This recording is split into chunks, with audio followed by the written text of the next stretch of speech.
School life में बच्चों को गर्लफ्रेंड बनाने का शौक काफ़ी मतलब जो तरीका है ना, इतना फ्रेंडली है, इतना मज़े लेके पढ़ाते हैं क्लास में, कभी कोई टीचर मिला ही नहीं है ऐसा। Good morning student, I am Hemant. आज आपके लिए एक इंटरव्यू किया जाएगा और इंटरव्यू जो है वो आपका जीवनी स्कूल का 2020 उसका टॉपर है अभिषेक, जिन्होंने 94.60 मार्क्स ऑब्टेन किए हैं। तो आपके लिए आज जो है जो अपीयरिंग स्टूडेंट हैं उनके लिए काफ़ी प्रॉब्लम फेस होती हैं एग्ज़ाम के दौरान। तो कुछ क्वेश्चंस हम पुट करेंगे, कुछ क्वेश्चंस जो है बच्चों ने भी दिए हैं, तो उससे आपको आइडिया हो जाएगा कि हमें अपनी जो पढ़ाई है वो कैसे कंटिन्यू करनी है। चलिए अभिषेक से बात करते हैं। हाँ, तो सभी दोस्तों को गुड मॉर्निंग। और मैं अभिषेक, पिछले साल आपके साथ आपका सीनियर, और आज फिर आपके सामने हूँ आपको बताने के लिए कि कैसे प्रिपेयर करना है एग्ज़ाम के लिए, और किसी भी सब्जेक्ट में अगर आपको कोई दिक्कत है तो उसको कैसे हमने उसको टालना है कैसे। तो आज सर हम मेरे से कुछ सवाल पूछेंगे जिनका मैं जवाब दूंगा, और शुरू करते हैं। तो सबसे पहला क्वेश्चन ये है कि अभिषेक ने कितने परसेंटेज बनाए थे और कितने कितने मार्क्स हैं इंडिविजुअल सब्जेक्ट में। हाँ, तो बहुत से लोगों को तो पता होगा, लेकिन जिनको नहीं पता उनको बता दूं कि मैथ्स में मैंने 95, फिजिक्स में भी 95, इंग्लिश में 93 और केमिस्ट्री में 95, और एडिशनल सब्जेक्ट आईपी में मैंने 95 स्कोर किए हैं, जो कि मतलब कि हमारा कोरोना के कारण वैसे दिए गए थे। तो परसेंटेज टोटल मेरे हुए थे 94.6 परसेंटाइल, और ये मेरा स्कोर था लास्ट ईयर। चलिए बहुत बढ़िया। तो दूसरा क्वेश्चन ये है कि सीक्रेट ऑफ सक्सेस क्या है अभिषेक जी आपका, ये बताइए पहले। वैसे कोई ख़ास सीक्रेट नहीं होता है सक्सेस का, एक नॉर्मल सीक्रेट है। जब तक आप पढ़ रहे हैं 12th क्लास तक हैं, तब तक एक टीचर से पढ़िए, एक सब्जेक्ट पढ़िए, एक किताब से पढ़िए, और हार्ड वर्क ही ज़रूरी नहीं है, स्मार्ट वर्क कीजिए, तरीके से पढ़िए। और क्या तरीका, आप अलग अलग बच्चे का अलग अलग तरीका होता है, हर सभी को अलग तरीके से पढ़ना चाहिए, जैसा आपको सूट करे वैसा पढ़े, सक्सेस आपके साथ हो। एक आप यहाँ पे ये बताइए कि आपने जो स्मार्ट वर्क यूज़ किया था वो थोड़ा सा एक बार आप बताइए, थोड़ा सा उनको वे मिल जाए, तरीका मिल जाए कि हाँ कैसे हम कर सकते हैं। एक बार आप उनको बारे में थोड़ा सा बताइए। जैसे कि सबसे ज़रूरी है, आप सभी को पता होगा एनसीईआरटी बुक, उसका एक सबसे अच्छा तरीका क्या होता है, उसमें जो सीक्वेंस होता है हर सब चैप्टर का, हर तरीके से पढ़ाने का तरीका, आप अगर उसको स्टार्टिंग से पढ़ें तो भी आप आराम से उसको याद कर सकते हैं, सब कुछ क्लियर हो जाएगा। हर चैप्टर के जैसे कि स्टार्टिंग में एक पेज होता है, पहला पेज, ज़्यादातर बच्चे क्या करते हैं वो पेज नहीं पढ़ते, पहला पेज नहीं पढ़ते, डायरेक्ट टॉपिक में जाते हैं। और पहला पेज होता है, अगर उसको पढ़ोगे आप तो आपको उस टॉपिक में इंटरेस्ट आएगा, उसमें बताया रखता है कि कैसे ये चीज़ें काम में आती हैं, क्या प्रैक्टिकल यूज़ है, तो उससे एक इंटरेस्ट बनता है, उससे आप मतलब कि तरीके से समझने में आपका इंटरेस्ट आएगा चैप्टर में, और आप अच्छे से पढ़ पाओगे।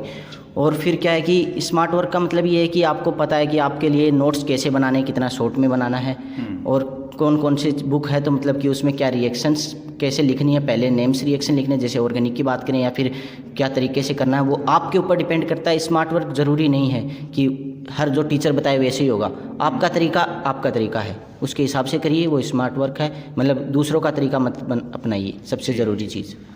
मतलब ओवरऑल कहने का अर्थ ये है कि आप सिर्फ आइडिया लीजिए दूसरे से, कैसे उन्होंने किया है, और फिर उसको अपने तरीके से इम्प्लीमेंट कीजिए।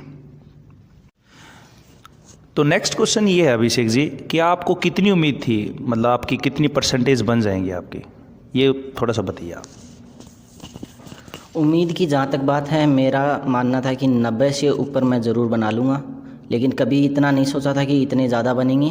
वो अच्छा पढ़ाने, टीचर का अच्छा पढ़ाने और अच्छे से पेपर होने के कारण बन गए, बस वही बात।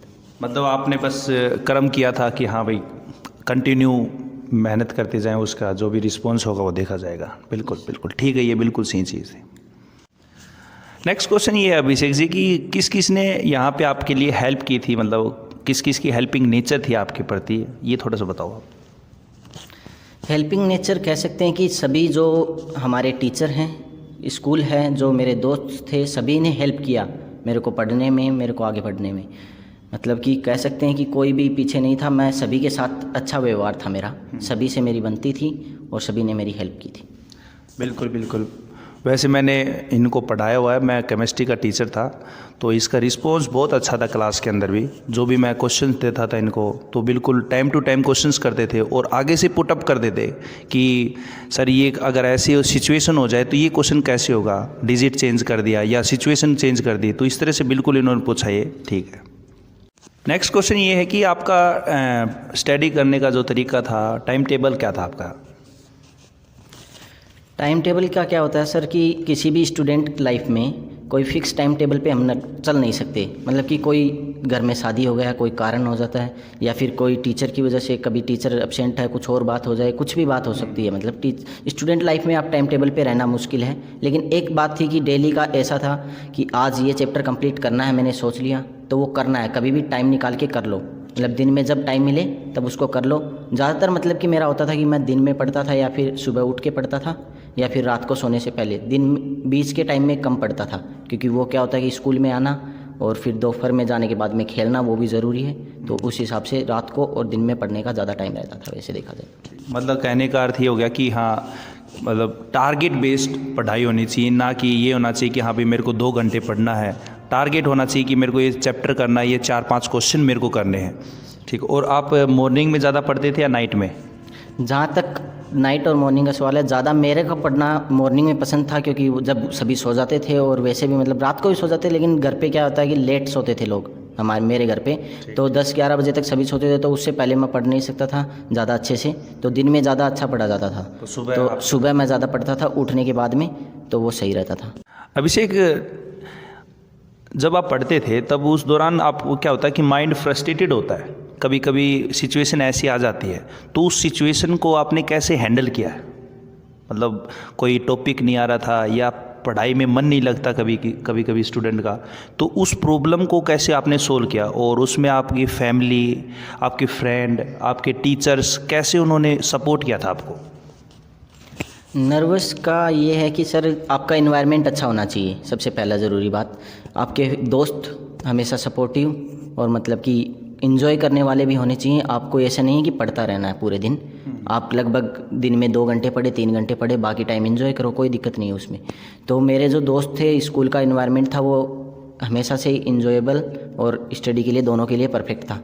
तो नर्वस ज़्यादा फील हुआ नहीं, लेकिन जब हुआ मतलब कि जैसे कि कभी कोई टॉपिक में दिक्कत हो रहा है तो टीचर से कंसल्ट कर लिया उस टॉपिक के बारे में अगले दिन, और या फिर कभी पढ़ने में दिक्कत हो रहा है तो उस दिन मतलब कि या तो लीव ले सकते हैं उस दिन का, या फिर हम कुछ मूवीज़ देख सकते हैं। जैसे मेरे को ज़्यादा मूवीज़ देखना पसंद था, वेब सीरीज़ और वगैरह देखता था मैं, तो उससे फ्रेशमेंट हो जाता था, वो दिक्कत नहीं होता था। मतलब वैसे आपकी फेवरेट वेब सीरीज़ कौन सी है?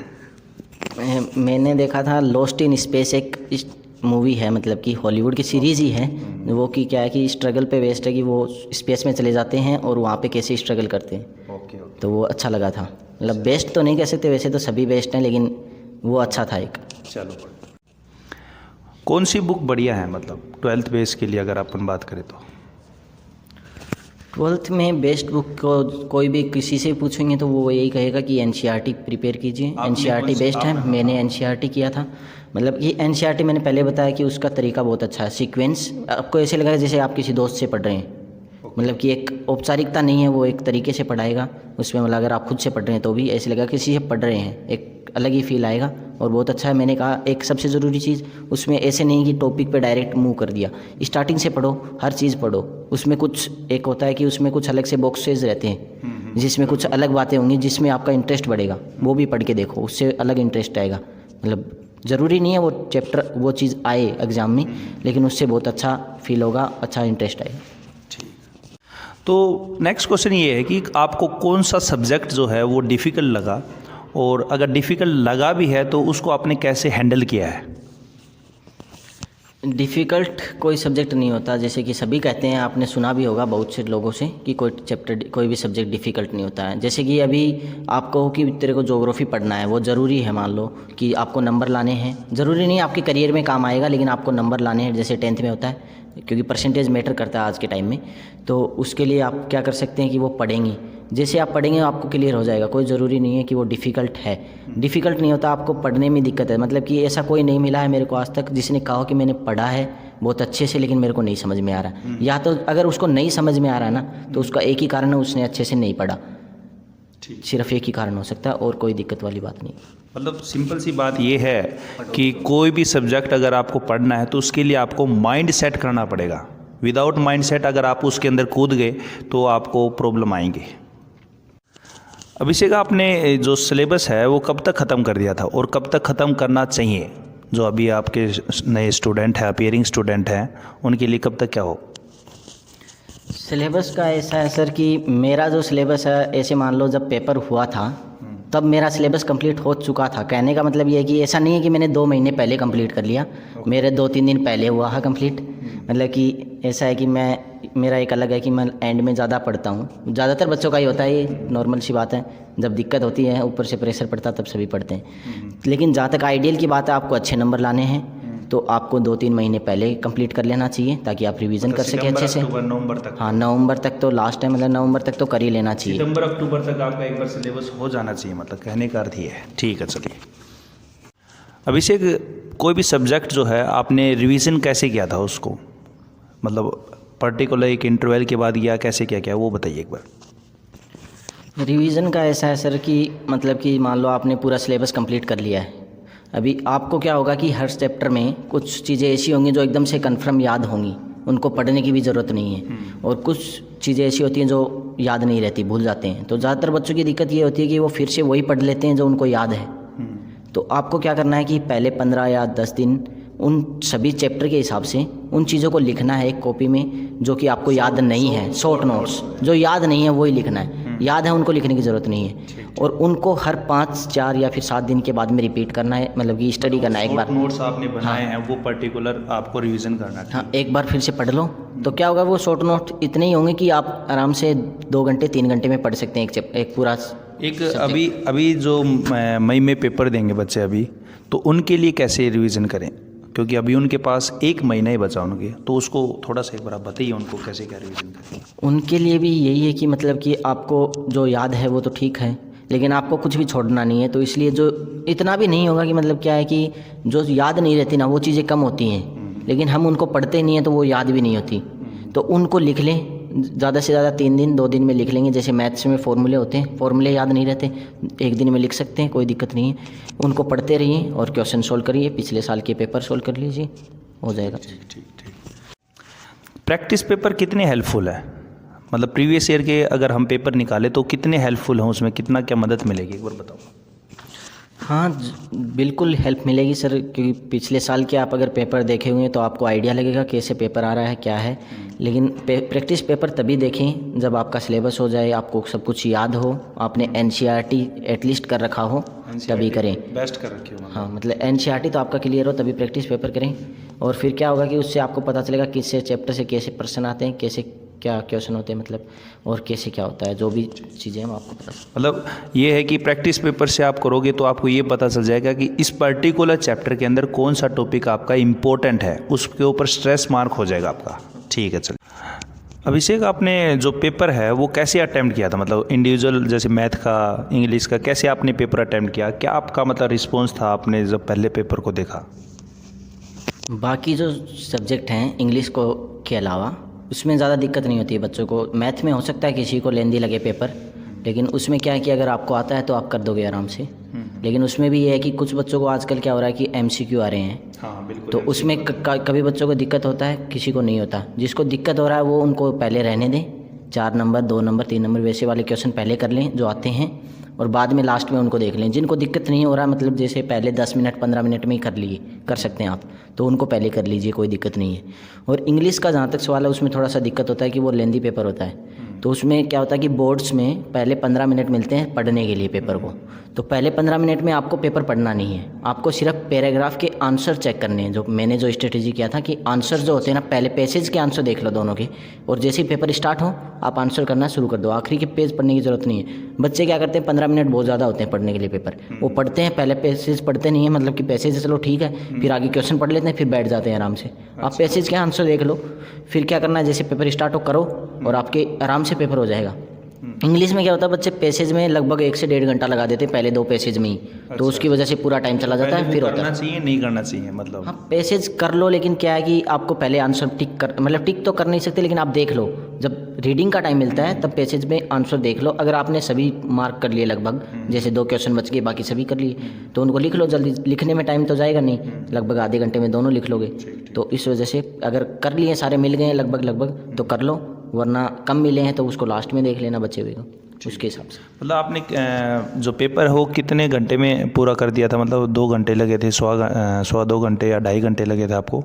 हाँ, लगभग हर सब्जेक्ट का पेपर क्या है कि 2.5 घंटे तक लगभग मेरा हो जाता था, आधी घंटा लगभग सभी पेपर में बच जाता था। मैथ्स में थोड़ा टाइम लगा था, उसमें लास्ट में सिर्फ 10 मिनट बचे थे, जिसमें मेरा एक क्वेश्चन था वो पहले से बचा हुआ था, वो कर देखना था, और एक में थोड़ा सा मिस्टेक था, तो वो मिस्टेक वाला मैंने कर दिया सही, लेकिन वो जो बचा हुआ था, मतलब जो मेरे को आ नहीं रहा था, वो दिक्कत हो गया, इसलिए नंबर। बिल्कुल बिल्कुल। तो ये थोड़ा सा विशेष ध्यान रखना है स्टूडेंट की, यहाँ पे आपका मैथ का भी ध्यान रखना, और इंग्लिश में इनके जो 93 मार्क्स आए हुए थे वो इसी कारण आए हुए थे क्योंकि इन्होंने थोड़ी सी गलती भी कर दी थी जो पैराग्राफ है, तो इसका थोड़ा सा विशेष ध्यान रखना। ठीक।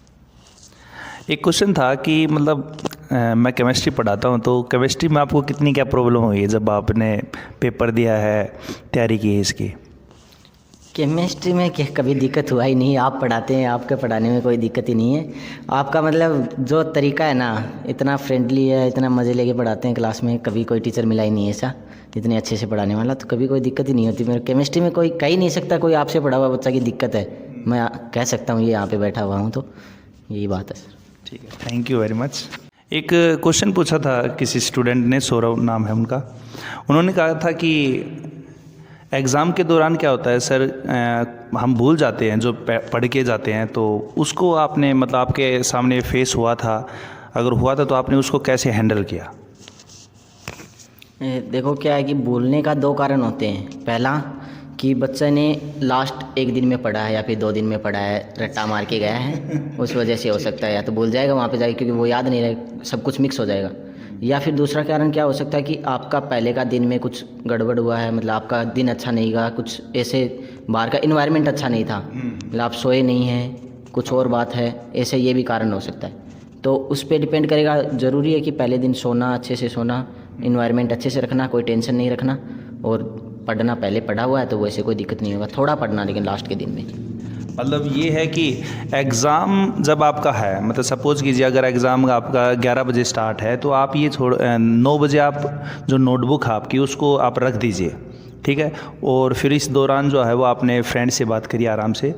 प्रॉब्लम होती है पर उसको ओवरकम भी किया जा सकता है क्योंकि स्टूडेंट से बात करके। और ऐड करना चाहूँगा, मतलब कि इन्जॉय करने की जहाँ तक बात है, मतलब पेपर से पहले तो हमारा जैसे पेपर होता था जब भी 9 या 10 शायद 10:30 को होता था, तो 10:30 बजे, तो हम लोग क्या करते थे, यहाँ से जैसे स्कूल से निकलते थे ना, तो बस में कोई बहुत ही कम बच्चे होंगे जो पढ़ते थे, मैं तो पढ़ता नहीं था, खासतौर से मस्ती करते हुए जाते थे। मतलब कि सभी क्लास के बच्चे इतने मज़े लेते थे जितने स्कूल में नहीं लिए होंगे किसी ने, बहुत मज़े लिए हैं हमारी 12th क्लास ने। तो ये सबसे ज़रूरी है, ज़रूरी नहीं पढ़ना, हर जगह पे मज़े लेने भी ज़रूरी है। एग्ज़ाम जब प्रिपरेशन कर रहे थे तो उस दौरान आपका सोशल मीडिया कितना यूज़ किया आपने, और सोशल मीडिया पढ़ाई के ऊपर कितना इफ़ेक्ट करता है प्रिपरेशन पे, ये बताइए। सोशल मीडिया का सर क्या है कि डिपेंड करता है आप किसके लिए प्रिपेयर कर रहे हैं। अभी क्या होता है, कुछ बच्चों को जैसे 90 लाने हैं, कुछ ऐसे होते हैं जिनको IIT के लिए प्रिपेयर कर रहे हैं, वो कहेंगे मेरे को 75 ही लाने हैं बस, कोई दिक्कत नहीं है, अभी तो वो भी हट गया है। तो वो डिपेंड करेगा, अगर आपको 99 लाने हैं तो डेफिनेटली सोशल मीडिया आपको डिस्ट्रैक्ट करेगा, उससे आपके कम मार्क्स आने के चांसेस हैं। जहाँ तक मेरा सवाल है, मैंने सोशल मीडिया स्टार्टिंग से यूज़ कर रहा हूँ, लगभग 9th या 8th से स्टार्ट कर दिया था, लेकिन कभी भी ऐसा नहीं हुआ कि मैं किसी के डिप्रेशन में चला गया, कोई मेरी गर्लफ्रेंड वगैरह कुछ वैसे हो रहा है, ऐसा कुछ नहीं हुआ कभी भी। मतलब नॉर्मल दोस्तों से बात करना, कुछ वीडियोस देखना, या फिर कुछ भी ऐसे मीनिंगफुल चीज़ें देखना, या फिर ऐसे ही होगा, कुछ ज़्यादा डिप्रेस्ड, मतलब उसमें ज़्यादा घुसा नहीं, कहने का मतलब ये। और लास्ट में हो सकता है आप अवॉइड करना चाहें तो अवॉइड कर सकते हैं इन चीज़ों को, जब पेपर का टाइम आ रहा है तो अवॉइड कर दीजिए, अच्छा रहेगा वैसे तो। अभी जो 12th क्लास में अपीयर हैं उनके लिए एडवाइस और टिप्स क्या है, आप उनके लिए बताइए एक बार। 12th क्लास वालों के लिए तो यही है सर कि अभी क्या चल रहा है कि अभी सिस्टम ही ऐसा है अपना स्कूल, मतलब कि परसेंटेज मैटर कर रहा है लोगों के लिए। तो चलो आपका ड्रीम कुछ भी हो, जैसे कुछ बच्चों का क्या होता है कि DU में जाना है, मेरे को कुछ और करना है, अलग से कुछ करना है, लेकिन उसमें नंबर चाहिए, बिल्कुल। ज़रूरी नहीं है कि आपको कुछ और सब्जेक्ट में, सभी सब्जेक्ट में चाहिए, लेकिन मतलब कि क्या है, आपका सब्जेक्ट आगे वो काम आए चाहे ना आए, लेकिन आपको मार्क्स तो चाहिए आगे पढ़ने के लिए। तो मार्क्स अभी 12th में जो है उनके लिए यही होगा कि 12th पे फोकस करो। लेकिन जो मतलब मान लो कि 11th में है, 10th में है, कुछ बच्चे ऐसे, मेरा भी यही दिक्कत था कि हम क्या करते हैं, लोग 11th में बहुत इन्जॉय किया मैंने, 11th मतलब कि इतना इन्जॉय किया हमारी क्लास ने जितना कोई किसी ने नहीं किया होगा मेरे हिसाब से। सभी यही कहते हैं वैसे तो, लेकिन क्या है कि इन्जॉय करते हैं, तो मैंने पढ़ा नहीं इतना ज़्यादा। और मेरा क्या था कि मैं प्रिपेयर कर रहा था जेई के लिए, तो इतना पढ़ना पड़ता है। जेई आपको पता है बहुत डिफ़िकल्ट एग्ज़ाम है।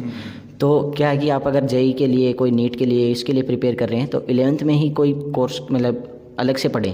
अलग से पढ़ने का मतलब या तो टीचर से कुछ अलग से कोर्स ले लें, आपको पता है आप भी पढ़ा सकते हैं आराम से। लेकिन क्या है कि आप ऐसे नहीं कहूँगा कि कोचिंग में जाएं, कि कोटा चले जाएं, सीकर चले जाएं। वहाँ पे क्या है कि इन्वायरमेंट तो अच्छा, पढ़ने के लिए अच्छा है, लेकिन उसमें एक अलग इन्वायरमेंट भी मिलता है, जिससे क्या होता है कि बच्चे हाँ वो ट्रैक छोड़ सकते हैं।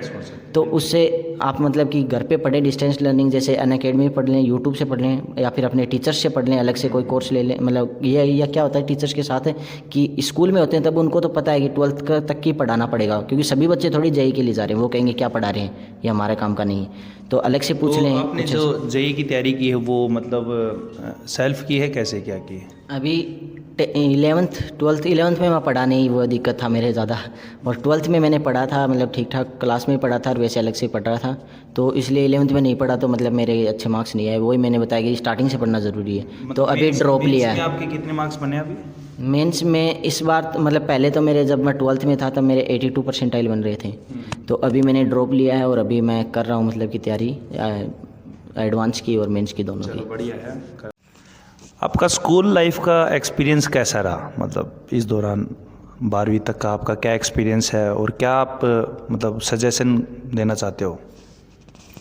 स्कूल लाइफ में ये है कि जब छोटे थे तब तो कुछ पता ही नहीं था, मतलब क्या पहन रहे हैं, क्या कर रहे हैं, कुछ नहीं, ऐसे ही नॉर्मल कैसे कपड़े दिख रहे हैं, कैसे मैल ख़राब हैं, क्या है। तो मतलब स्टार्टिंग से जब 5th 4th में आए थे तब तक तो कुछ ज़्यादा खास नॉलेज नहीं था। लेकिन ये था कि जब 5th या 6th में थे तब ऐसा लगता था, जब इनको बड़े भैया मतलब 12th वालों को इनको देखते सोचते थे कि इनका कितने मस्त अच्छी लाइफ है, कितने मज़े लेते हैं, कभी भी बाहर चले जाते हैं, वो है। लेकिन जब 12th में हुए, 10th में हुए, तब पता चला कि ये लाइफ तो सबसे ज़्यादा दिक्कत है, इसमें ज़्यादा टेंशन है। जब बच्चे थे तभी अच्छा था, मतलब अब ये ऊपर जाते जाते हो तो तो ये कहना चाहता हूँ कि मतलब कि जब जो बच्चे भी 11th 12th में हैं उनके लिए, कि आपको लगता होगा कि कॉलेज लाइफ, अभी मैं गया नहीं हूँ लेकिन मैं कह सकता हूँ कि कॉलेज लाइफ बहुत अच्छी है, लोग कहते हैं। लेकिन मैं ये कंफर्म कह सकता हूँ कि तब करियर का दिक्कत और बहुत सारी दिक्कतें आएंगी। तो ये अभी जो है ना 11th और 12th में, वो इन्जॉय ज़रूर कर लो, क्योंकि ये जो लाइफ है ये वापस नहीं आएगी। इससे अच्छा इन्जॉयमेंट कभी नहीं मिलेगा आपको, ज़्यादा दिक्कत ही होंगी जैसे जैसे आप ऊपर जाओगे। तो इन्जॉय करना बहुत ज़रूरी है सबसे। देखिए, इसमें ये है कि मैंने भी डबल MSc की है फिज़िकल से और ऑर्गेनिक से। तो जैसे जैसे आप 12th के बाद जाते हो ना, तो टेंशन आपकी बढ़ती जाएंगी। कैरियर की टेंशन हो जाएगी, नौकरी की टेंशन हो जाएगी, इंक्रीमेंट की टेंशन हो जाएगी, मतलब टेंशन तो होगी आपकी। जो लाइफ होती है ना वो 12वीं तक ही होती है, 12th क्लास के बाद सिर्फ टेंशन स्टार्ट होती है। तो मैं भी ये कहता हूँ कि यहाँ पे 12th तक आप एंजॉय कीजिए, और 12th के जब आपके पेपर है तो उसकी आप बिल्कुल तैयारी करिए, पूरी मेहनत झोंक दीजिए। ये है कि ठीक। स्कूल लाइफ में बच्चों को गर्लफ्रेंड बनाने का शौक़ काफ़ी होता है, तो उसमें आप क्या कहेंगे? मतलब ये है शौक़ तो ये है कि अभी उम्र ही ऐसी है सर, इसमें होता है। लेकिन मेरा जहाँ तक सवाल है, मेरा तो कभी 12th तक क्या अभी तक तो कोई बनी नहीं है।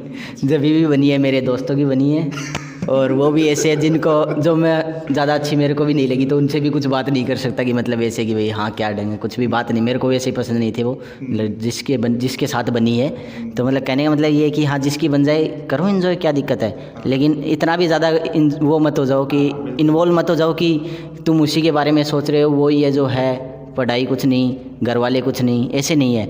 एंजॉय करो, बन गई तो अच्छा, बहुत अच्छा है, इतना इससे अच्छी क्या चीज़ होगी। मतलब मोरल ऑफ स्टोरी ये है कि हर एक दोस्त कमीना होता है। ये इंटरव्यू यहीं पे क्लोज करते हैं, और आपके यहाँ पे कुछ सजेशन है और इस चैनल के लिए कुछ आपके व्यू हैं तो बताइए। बिल्कुल, चैनल का ऐसा है कि हाँ अच्छे चैनल है, इससे अच्छा कोई चैनल आपको मिलेगा नहीं। पढ़ाई के लिए भी, इंजॉय के लिए भी अच्छा पढ़ाते हैं, एकदम मज़े से, दोस्त की तरह लगेंगे सर। और यही कहूँगा, सब्सक्राइब करो, वीडियोज़ पसंद आए तो लाइक करो और शेयर करो अपने दोस्तों के साथ, इसी के साथ। Thank you.